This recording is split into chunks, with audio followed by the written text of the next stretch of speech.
talk about some useful factors that can make your life easier in SAP. We are going to talk about a concept called parameter ID. So, parameter ID are some things that you can set it up for a particular variable, so that if you use, suppose you want to display a report for a particular plant, so that means this is like your favorite and it will default with that parameter ID. So how will you know something has a parameter ID? So on the technical side, it's very easy. You have to go to SE11.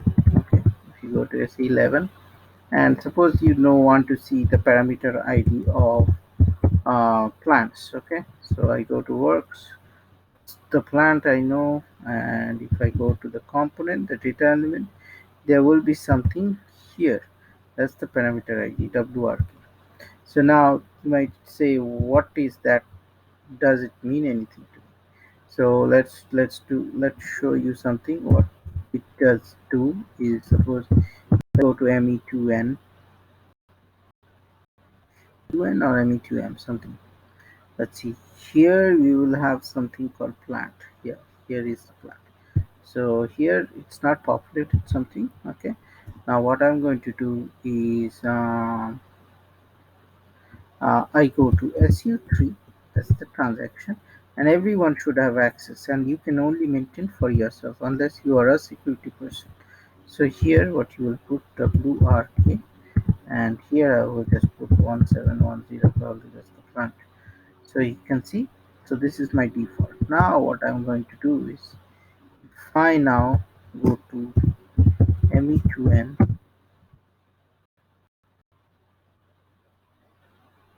and here ideally the plant should have populated. So I think 1710 is there. So let me see. Yeah, there's entries here. So let me see. Probably not here. Probably ME2M. Yeah, you see now it gets populated. So not everywhere it is, but in ME2N. So wherever they have the set parameter ID, get parameter ID, you will have it populated. I'm not sure whether there will be other reports that's there. So let me see.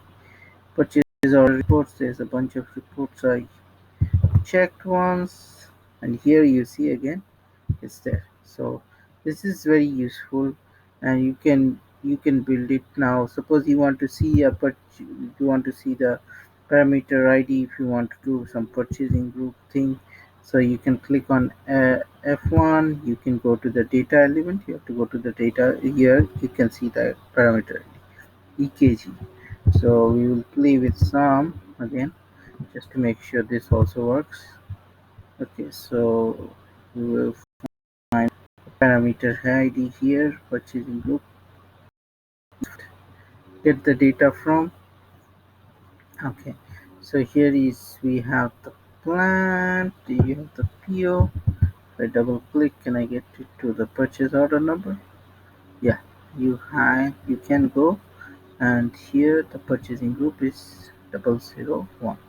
So what I'm going to do is, I'll go back, hit the back button, and what we are going to do is, we'll populate this EKG, and we'll put 001, and we'll save it. And once we save it, now what happens is, we are going to go to the same transaction, ME2N. It was ME2N, or see, it's populated 001. So these are magic things that you can do with parameter ID, and trust me, it's in ECC6 as well as S4HANA.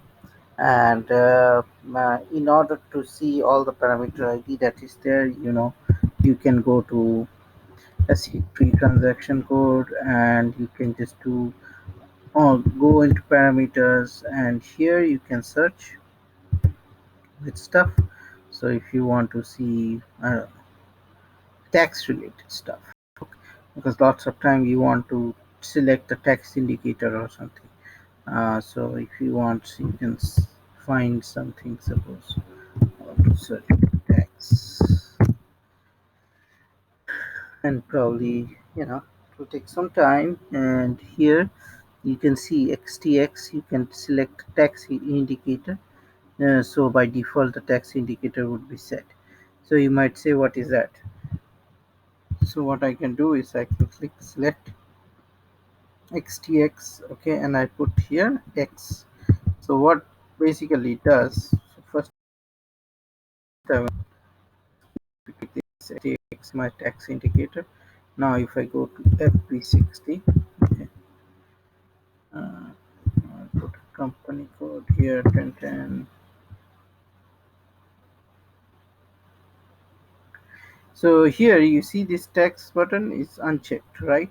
Now what I can do is, if I go now create a new session and I go to SAP, and what I have will be doing is I'll go to parameter ID and I'll make this X and I'll save it.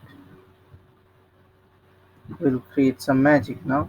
Go to FV60 and we'll put this 1010 and that thing will be set. It's the magic you can do. Lots of magic stuff you can do. So these are not very nice stuff. So if you might say from where this euro is coming, probably it's there in the editing options. It's set as euro, the currency, local currency, you see. So that's the local currency that is defaulted. So these are stuffs that you can do and can make your life very nice and easier. So stay tuned to my channel and happy SAP learn.